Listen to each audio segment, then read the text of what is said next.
उन्हीं लोगों ने सेम जिन्होंने वो नेगेटिव लिखा था, अपने कमेंट के नीचे वापस करेक्ट करके अपने आप को उन्होंने सॉरी बोला है मुझे। उनके लिए शायद वो वैनिटी में था या कोई उनका सर्विस बॉय था, आई डोंट रिमेम्बर कि एग्जैक्टली किस पोजीशन पे था।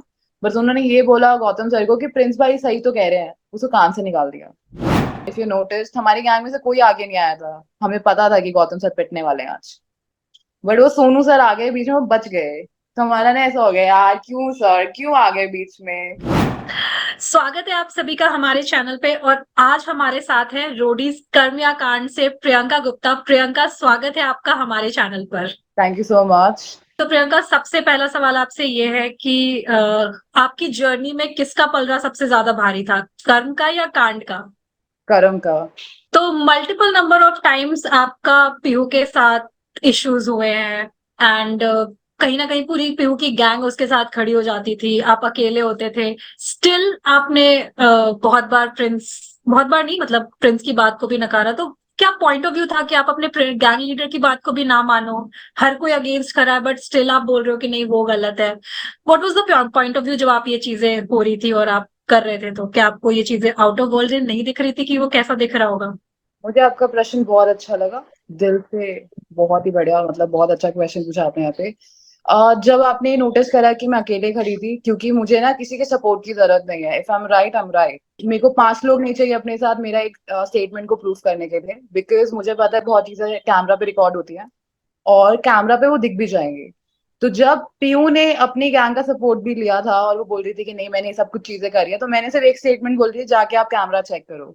एंड अगर आप नोटिस करोगे उसके बाद सोनू सर ने कुछ नहीं बोला, कोई मुझे कुछ नहीं बोल रहा, बिकॉज उनको पता चल गया था that I was right and she was wrong. She was lying on camera.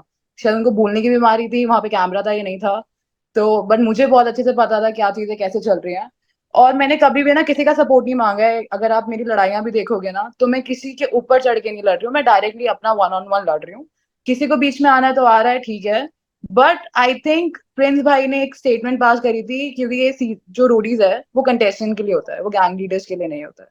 वो कुछ देर के लिए आते हैं, वो कुछ देर के लिए चले जाते हैं, तो 24 घंटे हम सारे साथ में होते हैं, राइट। तो हमें पता है कि हम क्या कर रहे हैं, क्या कैसे कर रहे हैं। अगर मैंने कुछ नहीं भी करा है तो प्रिंस भाई को पहले ही पता होता था, उन चीज का नोशन होता था कि प्रियंका ने ऑलरेडी मुझे बता रखा है। ओके। बट एक पॉइंट ये भी है कि एक ही चीज के ऊपर multiple number of times question उठ रहा है कि मॉम डैड के ऊपर जा रही है तो लड़ाइयाँ हो रही है। तो फ्रॉम स्टार्टिंग ऑडिशन से ये चीज चल रही है कि हाथापाई क्यों हुई आप दोनों के बीच में, तो मॉम डैड के ऊपर जा रही है हर बार, मतलब 2 बार तो शो के अंदर। तो आपको नहीं लगता है कि ये एक ऐसा मैटर है जिसके ऊपर इतना रिएक्टिव होने की जरूरत नहीं है, या फिर इस चीज को एलिमिनेट किया जा सकता था? क्योंकि पॉइंट या बोला जाए कि जो इश्यू था वो सिर्फ एक ही था कि आप, उनका कहना था कि आप मम्मी मम्मी पापा के ऊपर जा रहे हो। तो डोंट यू थिंक कि अवॉइडेबल सिचुएशन थी, या फिर सिर्फ फुटेज के लिए ये सिचुएशन के अंदर आप आए? आ, देखो मुझे लगता है शायद मैं सिर्फ फुटेज के लिए उस सिचुएशन में आई, क्योंकि वो लड़ाई देखी हो तो मैंने कोई लड़ाई शुरू नहीं करी। मैंने उल्टा उस चीज को इग्नोर करने की कोशिश करी, बट उसको शायद कुछ कैमरा या फुटेज चाहिए था। तो she said this first statement that you got a daddy issue. तो फिर तो मैं भी नहीं सुनूंगी ना। अगर कोई मेरे ऊपर इतना पर्सनल हो रहा है तो then I take their cases. I think जो ये फाइट था, ये लड़ाई थी, ये जानबूझ के दिखाई जा रही थी टू शो माय कैरेक्टर और to show my personality. She is bold, उसको फर्क नहीं पड़ता, उसका कोई फिल्टर नहीं है। हाँ सही में मेरा कोई फिल्टर नहीं है।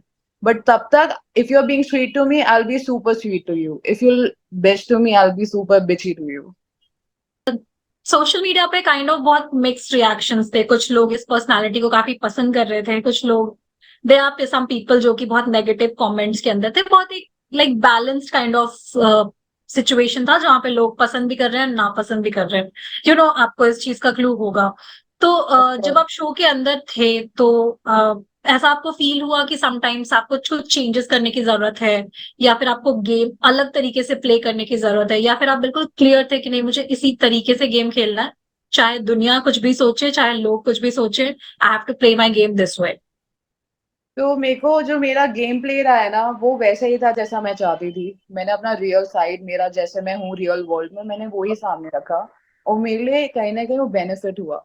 अब जब स्टार्टिंग का शो शुरू हुआ तो मुझे 90% हेट था और 10% लव था। बट जैसे ही शो चलता रहा ना, तो वो कन्वर्जन ऐसी हुई कि अब मेरे को 10% हेट है और 90% प्यार है। तो है ना वैसे लोग बाहर दुनिया में जो रिलेट कर सकते हैं कि हर टाइम आपको रोना या आपको स्वीट बनना अच्छी पर्सनालिटी का ट्रेड नहीं देता है। आपको सही डिसीजन लेना आना चाहिए और आपको पता होना चाहिए आप किससे कितनी क्या बात कर रहे हो। तो I think the personality I have seen a very less number of people having that, specially on camera. बहुत कम लोग अपना रियल साइड दिखा पाते हैं।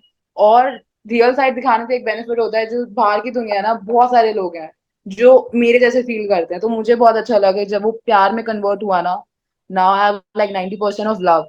वो देखने में बड़ा मजा आया, क्योंकि मेरे मेरे सेक्शन में, जो कमेंट सेक्शन में ना, कुछ लोगों ने बहुत नेगेटिव लिखा था। उन्हीं लोगों ने सेम, जिन्होंने वो नेगेटिव लिखा था, अपने कमेंट के नीचे वापस करेक्ट करके अपने आप को उन्होंने सॉरी बोला है मुझे, कि sorry Priyanka di, we thought कि आप ऐसे हो, but after seeing this episode, या जो भी उन्होंने देखा होगा, कि आप तो बहुत बढ़िया इंसान हो, आपका एटीट्यूड, लेडी डॉन, मेरे को क्या क्या नाम से बुलाते हैं, मेरे को मजा आ जाता है। ओके प्रियंका, अभी आपने मेंशन करा कि आपको कोई आइडिया नहीं था कि तीनों गैंग लीडर्स के बीच में कोल्ड वॉर है, और जब सडनली आप शो के अंदर गए तो आपको एक अलग ही साइड देखने को मिला। तो जब या आप शो के अंदर थे, व्हाट डिड यू फील कि ये सच में रियल था, उनके अंदर एक सच में एक वॉर थी, या फिर सिर्फ वो शो के लिए था, या फिर वो क्या था जो अभी भी कहीं ना कहीं हर दूसरे तीसरे एपिसोड में हमें देखने को मिल जाती है, गौतम और प्रिंस के बीच में, and sometimes Riya comes into the picture. तो ये सच में scenario just for the like PR strategy है, लाइक फुटेज के लिए, या ये रियल उनके अंदर एक कोल्ड वॉर है? देखिए, जब शो में मैं आई और उनकी आर्गुमेंट्स होती थी, तो मुझे लगता था शायद ऑफ कैमरा या जब अपने सेट को जो छोड़ के जाते होंगे, तो इनके बीच में कुछ ना कुछ कॉन्वर्जेशन रहती होंगी।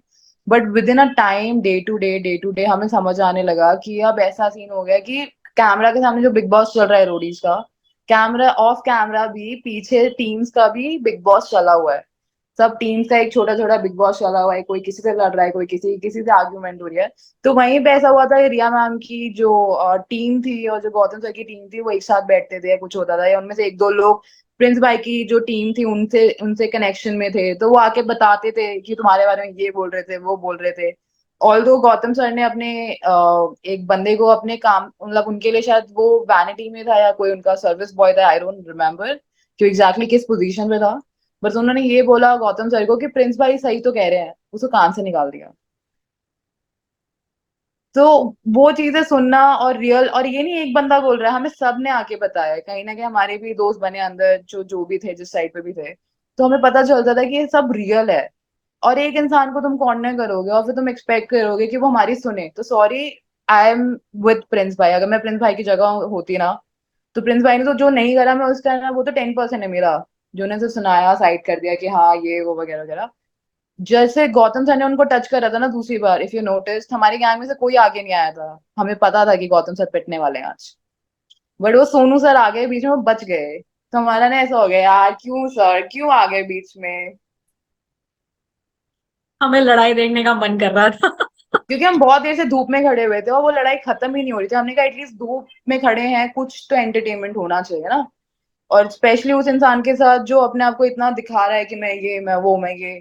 तो अब देखते हैं कौन कितना मैं ये वो क्या होता है। Okay, give me one name जो आप नहीं चाहती कि एट एनी कॉस्ट रोडी बने, एंड जो व्हाई? मैं नहीं चाहती वो रोडी बने एट एनी वाई, अभी तक हम जितने लोग हैं, मैं नहीं चाहती हिमांशु रोडी बने, मैं नहीं चाहती सचिन रोडी बने। एंड या I think that's it. Why? क्योंकि ये लोग है ना, सिर्फ वो एक महीने के गेम के अंदर सरवाइव करने के लिए इतने झूठे झूठे स्टेटमेंट पास कर रहे थे, ये सोच के कि किसी को पता नहीं चलेगा। बट अगर आप एक से बात कर रहे हो, वो 10 लोगों के क्लोज होता है, वो कहीं ना कहीं बता देता है। तो आप ये भी एक्सपेक्ट कर रहे हो कि लोग आपके वर्ड्स पे रहे। तो फॉर एग्जाम्पल, जैसे सचिन मेरे को आके बोल रहे थे कि जब भी तेरे और पीयू में से मौका मिलेगा तो मैं तेरे को बचाऊंगा, बिकॉज मैं तेरे को ज्यादा जानता हूँ, तेरे साथ ज्यादा बॉन्ड है। वहीं वो पीयू के पास जाके कह रहा है कि मेरा प्रियंका से बॉन्ड नहीं है, बट मेरे को मौका मिलेगा तो मैं पीयू आपको ही बचाऊंगा, तो प्लीज इस बार आप मुझे बचा लेना।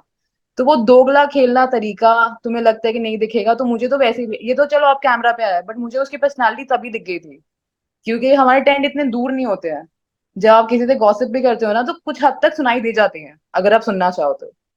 तो मैंने ऐसे बहुत लोगों को पकड़ा है झूठ बोलते हुए कि वो मेरे सामने कुछ और बन रहे हैं, पीठ पीछे कुछ और बन रहे हैं, तो उनमें से ये हिमांशु और सचिन है। फिनाले के इतने करीब आके जब आपका एलिमिनेशन होता है, how do you feel about it? तो आई थिंक मैं हक से ही बाहर आई हूँ, मेरे को कोई ऐसे गम नहीं था, ना मैं रोई, ना मुझे ऐसा हुआ कि oh my God I am out. मेरे को थोड़ा सा दुख था कि मैं विनिंग मटेरियल हूँ, मैं गैंग लीडर मटेरियल भी हूँ, है ना। तो मुझे थोड़ा सा दुख था कि वो जीत के लेती ना टैग तो ज्यादा अच्छा होता, बट मैं जीती नहीं, मेरे को उस चीज का थोड़ा सा गम है बस। बाकी I am able to show my personality the way I am, the way I think. I am very happy with my journey. Guys, go share this video, comment and give so much of love to Telly Suffer को, क्योंकि ये लोग आपके पास actual जो हमारी मन की बात होती है आपके सामने रख पाते हैं, एंड मुझे लगता है you guys are doing a great job. And I am thank you कि आपने मेरे से कनेक्ट करा। Thank you for everyone in the team, and I am glad to be a part of this whole सफर thing.